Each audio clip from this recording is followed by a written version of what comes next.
लंबे बाल वाली सास। सास बहू की उम्र में माँ बेटी जितना फासला होता है, लेकिन फिर भी ना बहू को सास में माँ और ना ही सास को बहू में बेटी दिखती है। कैसे? ओहो, ये बाल भी ना संभाले नहीं संभलते, इतने लंबे और काले। देखने वाले तो कहते हैं कि बहू सास और सास बहू लगती है। कौन है ये लोग माँ जी? मुझे तो नहीं दिखते जिस सास को बहू समझ रहे हैं। अरे चल छोड़ ना, जा चाय लेकर आ जा और किचन में मेहंदी भिगा देना।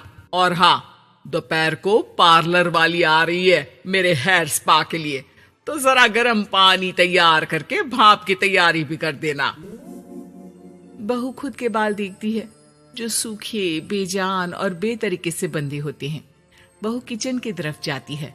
यहाँ खुद के बालों को संभालने का टाइम नहीं है, ना ही पैसा, लेकिन सास के बालों पर इन्वेस्टमेंट देखकर हैरानी ही होती है मुझे तो। दोपहर को पार्लर वाली सास के बालों को देखकर बोल पड़ती है, ओहो, ये कैसे बाल कर लिए आपने? 2 हफ्ते से मुझे बुलाया नहीं ना, तभी। अरे वो बहू के कारण। मेरे कारण? मैंने कब मना किया था आपको किसी चीज के लिए? अब तू ही मायके चली गई थी ना। अब मैं घर का खाना बनाऊं या फिर बालों की केयर करूं? तू जाकर पानी लेकर आ। इस बार मैं जो मसाज करूंगी ना, थोड़ा महंगा है, लेकिन अरे महंगे की चिंता ना कर, बस ये जो डिम्पल कपाड़िया जैसे बाल है वो शबाना आजमी जैसे ना हो जाए, इसका ख्याल रख। अब क्या था, सास के बाल पर जो बजट था वो घर के किचन के बजट जितना ही था, लेकिन बहू बेचारी करती क्या, बहू जो ठहरी। एक बार सास बहू मॉल में घूमने जाते हैं।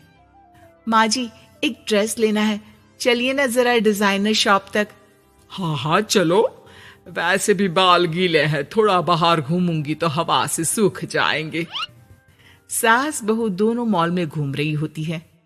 सासू माँ, वो रहा मेरा स्टोर। अरे रुक, क्या है ये? जावेद हबीब। अरे चल तो जरा देखे तो। हाँ चल देना माँ जी, बस एक ड्रेस ले लूं। अरे ले लेना ड्रेस बाद में, किसने मना किया है लेने से। सास जावेद हबीब के पार्लर में जाती है, जहां सेल्स गर्ल उन्हें पकड़ लेती है। अरे कुछ बालों को सुंदर रखने के लिए क्रीम पाउडर दिखाओ ना, वो क्या है ना, थोड़े बेजान लग रहे हैं। क्यों नहीं, वैसे ये नया प्रोडक्ट लॉन्च हुआ है, इससे आपके बालों की खूबसूरती 4 गुना बढ़ जाएगी। इसे लगाने के बाद ना आपको हेयर स्पा करने की जरूरत पड़ेगी और ना ही किसी महंगे शैम्पू की। बस ये लगाइए और पूरे मोहल्ले में बाल चमकाइए, लहराइए और इतराइए। अरे वाह, कितने का है? इतना सस्ता कि आपको हंसी आ जाएगी। तो एक काम करते हैं ना, पहले हम हंसी लेते हैं, क्यों? ये जरूर आपकी बहू होगी, है ना? कैसे पता? अरे भला कौन सी बहू चाहेगी कि सास के बाल सुंदर दिखे? मुझे नहीं लगता कि आप ये प्रोडक्ट ले पाएंगी। एक काम करिए, फिर कभी आइएगा। अरे ओए, पैक कर दे इसे, और सुन, 2 पैकेट पैक करना, और आज के बाद किसी सास बहू के बीच लड़ाई लगाने की कोशिश ना करना। सेल्स गर्ल मुस्कुराकर साथ खड़ी दोस्तों को देखती है और सामान पैक कर देती है। उन लोगों के जाने के बाद, देखा मैंने कैसे खेल खेला? बहू मानती तो मुसीबत, और ना मानती तो भी मुसीबत। वहीं सामान लेकर सास भी खुश बाहर निकलकर बहू से कहती है, अरे वाह बहू, अब देखना मेरे बाल ना और ज्यादा सुंदर हो जाएंगे। अब तो लोग मुझे देखकर जलने लगेंगे। वैसे जलन से याद आया, तुझे भी तो ड्रेस लेनी थी ना, चल ले लेते हैं। रहने दीजिए, पैसे किसके पास है जो ड्रेस ले लूं? आप तो अपने बाल लहरा लहरा कर इतराइए। मैं कोई पुरानी ड्रेस ही पहन लूंगी। चलो वो भी ठीक है बहू। देख, हमेशा ना फालतू खर्चे से बचना चाहिए। मैं बिल्कुल फेवर में नहीं थी तेरी नई ड्रेस के लिए, फिर भी तुझे मना नहीं कर पा रही थी। बहू के तो मन में आता है कि सास की इस बात के बाद वो उन्हें इतना अच्छा करारा जवाब दे, लेकिन चुप हो जाती है। सास का बालों को लहराना और इतराना यूं ही चल रहा था। एक दिन, माँ जी, न जाने क्यों चक्कर आ रहा है, लगता नहीं कि मैं काम कर पाऊंगी। मैं अपने कमरे में आराम करने जा रही हूँ। थोड़ी देर बाद पति भी आ जाता है। माँ, शिखा को कहीं देखा क्या? आज बहुत दिनों बाद घर की रसोई से इतनी अच्छी खुशबू आ रही है। मन तो कर रहा है कि बिना चेंज किए ही खाना खाने बैठ जाऊं। अरे बेटा, खाना आज मैंने बनाया है तो घर तो महकेगा ही। तेरी बीबी बीमार बैठी है। पति हैरान होकर पत्नी के कमरे में जाता है, जहां वो आराम से तानपुरा का शो देख रही थी। अरे, माँ ने तो बताया कि तुम ठीक नहीं हो, पेट में दर्द है। अरे नहीं, वो ना मेरा फेवरेट म्यूजिक शो आने वाला था। अब माँ की तो आदत पता है ना, ये बना दो, वो बना दो, ये दे दो, वो दे दो, तो बस मैंने बहाना बना लिया। पति बीवी की बात पर मुस्कुराता है और वहां से चला जाता है। दरअसल शिखा को म्यूजिक का बड़ा शौक था और उसके पसंदीदा संगीतकार उसके शहर में थे और संगीत की क्लास लेने वाले थे। अरे देखो देखो, ये धनवानी महाराज हमारे शहर में है, और तो और ये यहाँ सबको संगीत सिखाने के लिए आए हैं।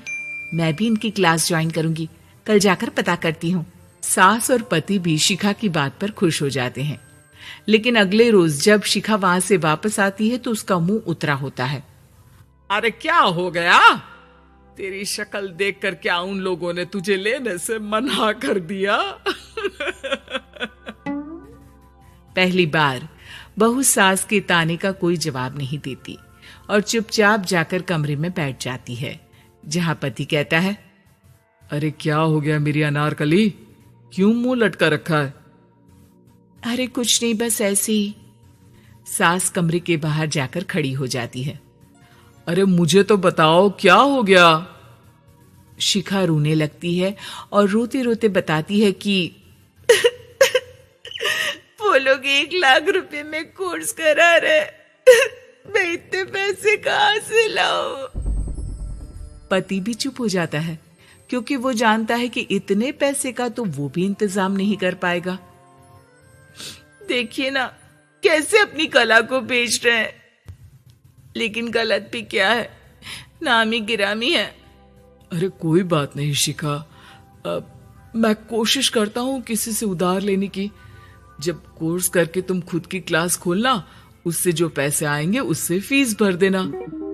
पति कई लोगों से बात करता है, लेकिन उसे कहीं से पैसे नहीं मिलते। शाम को मुंह लटकाकर पति घर आता है। मैंने काफी कोशिश की, लेकिन कहीं इंतजाम नहीं हुआ। अरे कोई बात नहीं, मैं भी ना क्या करूंगी म्यूजिक सीखकर। वैसे भी कल आखिरी दिन है पैसे जमा करने के लिए।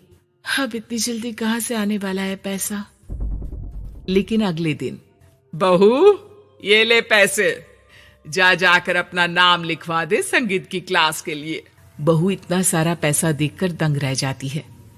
अरे माँ जी, आप कहाँ गई थी अभी, और ये इतने सारे पैसे कहाँ से आए?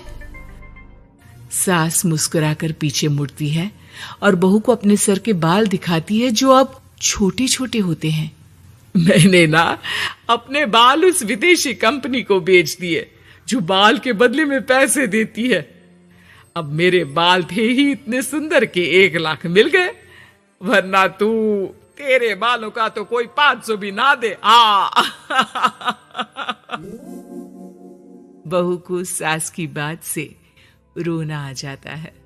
वो सास के गले लग जाती है। लेकिन कोई मुझे करोड़ों भी देना, तो भी मैं इतनी अच्छी सास ना दूं।